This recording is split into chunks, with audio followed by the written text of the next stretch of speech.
ചന്ദ്രനിലെ ഗുരുത്വബലം ഭൂമിയുടേതിൻ്റെ 1/6 ആണെന്ന് എല്ലാവർക്കും അറിയാം. അതായത് ഉദാഹരണം പറഞ്ഞാൽ 60 കിലോ ഭാരമുള്ള ഒരാൾക്ക് ചന്ദ്രനിൽ 10 കിലോ ഭാരമാണ് ഉണ്ടാവുക. ഇതറിയാമെങ്കിൽ കൂടി നമുക്ക് 2 തരത്തിലുള്ള സംശയം തോന്നാം. ഒന്ന്, ചന്ദ്രനിൽ ഭാരം ഇത്രയേ ഉണ്ടാകുകയുള്ളൂ. 2, ഇത്രമാത്രം ഭാരം ചന്ദ്രനിൽ ഉണ്ടാകുമോ? ചന്ദ്രൻ്റെ വ്യാപ്തം അതായത് വോളിയം ഭൂമിയുടെ 2% മാത്രമാണ്. ഇവ രണ്ടിനും സാന്ദ്രത ഏകദേശം 1 എന്നിട്ടും ചന്ദ്രനിലെ ഗുരുത്വം ഭൂഗുരുത്വത്തിൻ്റെ 1/6. എന്തുകൊണ്ടാണെന്ന് നോക്കിയാൽ ചന്ദ്രൻ്റെയും ഭൂമിയുടെയും വലിപ്പത്തിലും പിണ്ഡത്തിലുമുള്ള വ്യത്യാസം തന്നെയാണ് കാരണം. ചന്ദ്രൻ്റെ ആരം ഭൂമിയുടെ ആരത്തിൻ്റെ 27% മാത്രമേ ഉള്ളൂ.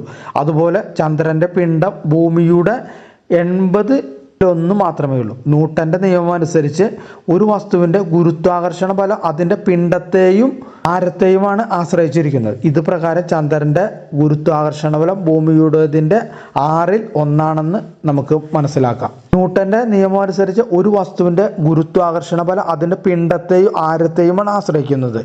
അതുപ്രകാരം ചന്ദ്രനിൽ ഭാരം ഭൂമിയുടേതിന് കുറവാണ്.